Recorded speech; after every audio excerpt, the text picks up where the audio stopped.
Hi! This vlog are going to determine how literature has changed or has evolved over a long period of time from pre-Spanish up to 21st century or the contemporary period. During the pre-Spanish or pre-colonial period of 1500s, when Philippines was not yet colonized, oral tradition was the form of literature which refers to works passed down through speech from one generation to another. There were also no known authors during this period. One of the examples of oral tradition literature during the pre-Spanish were folk songs. These are the oldest type. These songs mirror the early forms of culture. Most of these songs have only 12 syllables. Next are folk tales or kwentong bayan. These are made up of stories about life, adventure, love, horror, and humor where one can derive lessons about life. An example of this is the moon and the sun. Next are lullabies. These are locally known as hele. These are sung to put babies to sleep. Usually, parents sing this. Next is bugtong or riddle. These are made up of one or more measured lines with rhyme and may consist of 4 to 12 syllables. Kasabihan or sayings. These are figurative words said by our ancestors which teach moral lesson, often used in teasing or to comment on a person's actuations. Sawikain. These are brief instructive expressions that suggest a specific action, behavior, or judgment. They prescribe norms, impart a lesson, or emphasize tradition and beliefs in a community.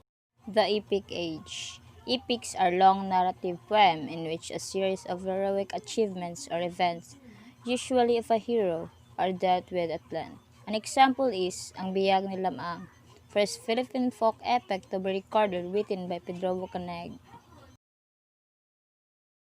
The Spanish colonial period. It is an accepted belief that Spanish colonization of the Philippines started in 1565 during the time of Miguel Lopez de Legazpi, the first Spanish governor-general in the Philippines.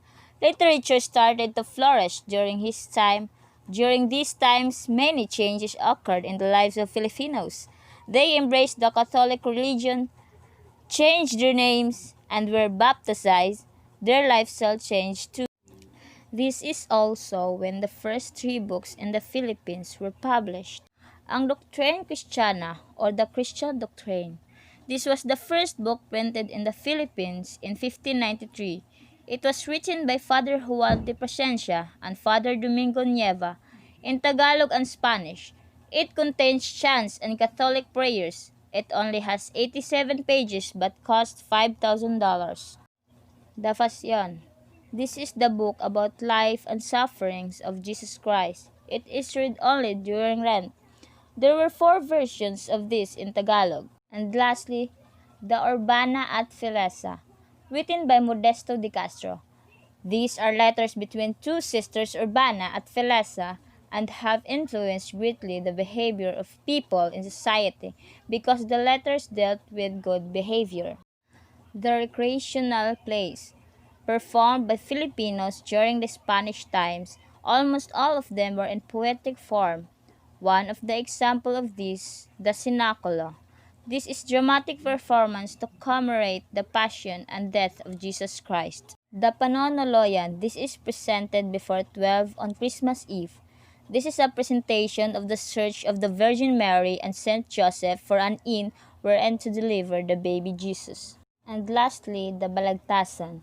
This is a poetic contest of skills in debate on a particular topic or issue. This is held to honor Francisco Balagtas Baltazar. The period of Enlightenment from 1872 to 1898. In 18th century, Filipino intellectuals educated in Europe called ilustrados began to write about the hitch of colonization. Propaganda movement from 1872 to 1896. This movement was spearheaded mostly by the intellectual middle class like Jose Rizal, Marcelo del Pilar, Graciano Lopez Haina, Antonio Lona, Mariano Ponce, Jose Maria Panganiban, and Pedro Paterno. The American Regime, 1898 to 1944. With the advent of education in the Philippines, Americas influenced Filipino writers to write using English language. The Japanese period from 1941 to 1945. During the Japanese period, the invaders saw to it that Filipino movements be limited. The writers stopped wielding pens and started wielding guns. Philippine literature in English came to a halt, except for the Tribune and the Philippine Review. Almost all newspapers in English were stopped by the Japanese. The only contact with the outside world was done with utmost secrecy through the underground radio program called Voice of Freedom. Three types emerged during this period: haiku, tanaga, and karaniwang anyo. Philippine literature in English 1941-1945. Because of the strict prohibition imposed by the Japanese in the writing and publishing of works in English, Philippine literature in English experienced a dark period for the first 20 years.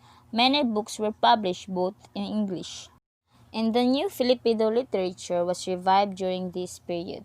Most of themes and writing dealt with Japanese brutalities, the poverty of life under the Japanese government, and the brave guerrilla exploits.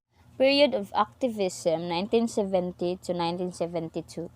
The youth became local with their sentiments. They demanded a change in the government. It was manifested in the bloody demonstrations and the sidewalk expression, but also in literature. Period of the New Society from 1972 to 1980. The period of the New Society started on September 21, 1972. The Carlos Palanca Awards continued to give annual awards.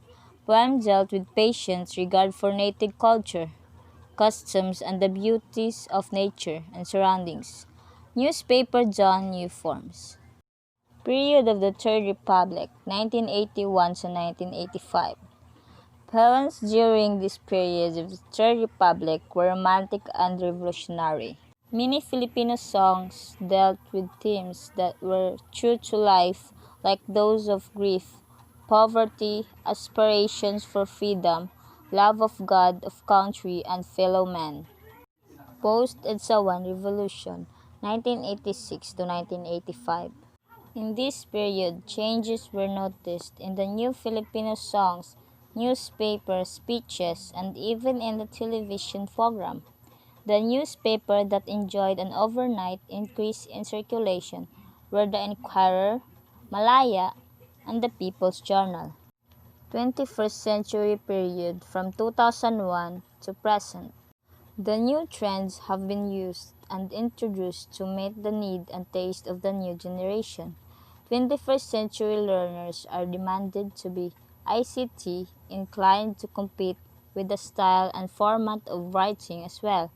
New codes or lingos are used to add flavor in the literary pieces produced nowadays.